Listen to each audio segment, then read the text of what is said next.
Well, the South African Weather Service has forecast a drop in temperatures once again in many parts of the country. This is starting tomorrow to Tuesday. It's also forecast a 60% chance of rain and the possibility of snow once again in KwaZulu-Natal. Last week, hundreds of road users were trapped in snow on the N3 at Van Riemen's Pass between KwaZulu-Natal and the Free State. One person died of hypothermia after being trapped in that snow for 2 days. Meanwhile, KwaZulu-Natal Corporate Governance and Traditional Affairs Department has given the assurance that it is ready to deal with any dangerous situations that might arise from the extreme weather conditions that are expected.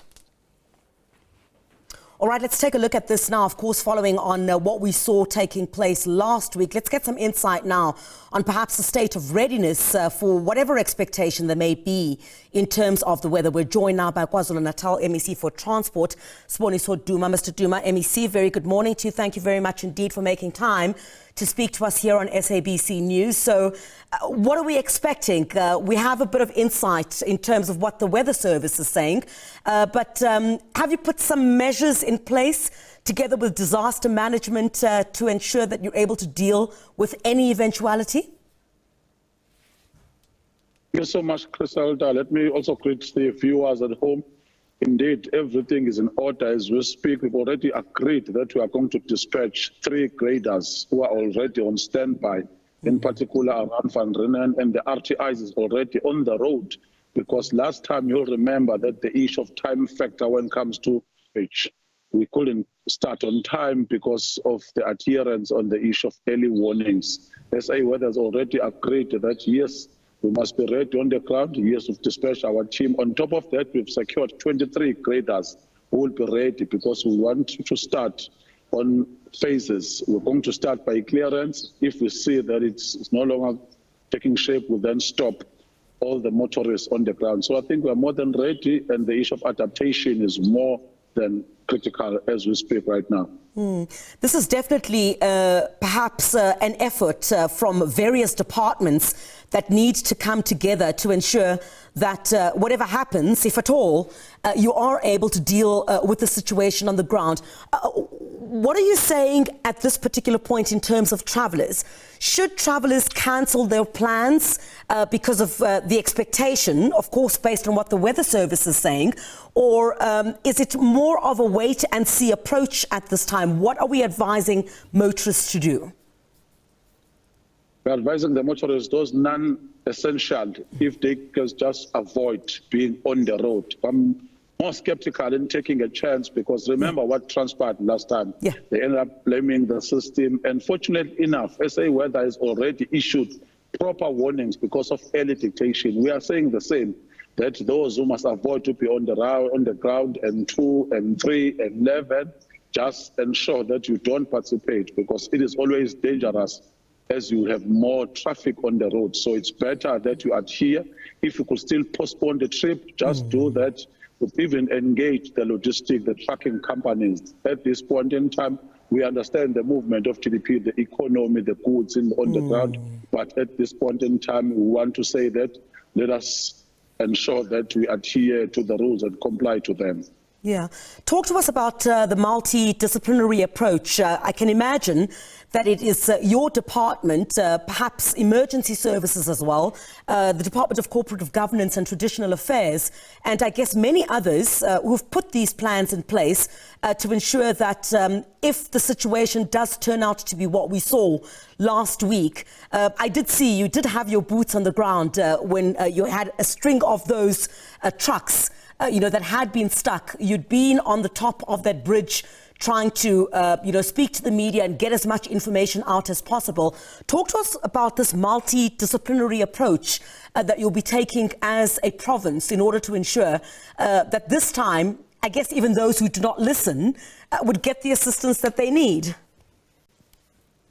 I'm sure almost all the 3 spheres of government are participating. Yesterday, we held a very successful MINMEC with Minister Transport, in particular on the issue of N3 concession as well. There is a need for us to stop to do that because remember there is a toll road on Kokta on the issue of disaster management. Almost all the stakeholders, which is why there's a on the road we need almost all the stakeholders. In the past, remember that the farmers contributed positively in ensuring that they put their tractors on the ground. Those with graders, they started with business people. So we are saying that it is the same approach where we say that jointly, let us embark on this strategy. And almost all three spheres of government, in local government, the issue of warning, everyone must adhere to that. Social network, we've distributed in almost all the wavelength so that people are going to understand what is currently happening.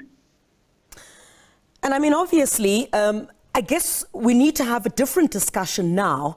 None of us could preempt what the weather will look like, but of course you have the Weather Service that will issue those warnings. Clearly there needs to be a long-term approach. Weather conditions have changed. So we need to look at the situation from a different perspective, that perhaps we have not per se a department, but areas where we know, where we're beset with such challenges, we're able to respond much more quicker. Very true. In fact, you won't believe that on Monday, after the media briefing, the CEO of PSL, Dr. Manto Shabalala, called me and the chairperson, Dr. Ivan Khoza, because there's going to be a final next week in Moses Mabhida. Already, they're saying that it's always strategic that we take a proactive approach. They were asking whether do we postpone the final, and our answer was saying not at this point in time, but we are saying that all the stakeholders must from now understand the issue of global warming is real. The climate condition has changed in the ground, so the climate change at this point in time always dictate. If we say that on Monday there's going to be a problem, and Tuesday, that is why we are emphatic on the point that non-essential must not be on the ground.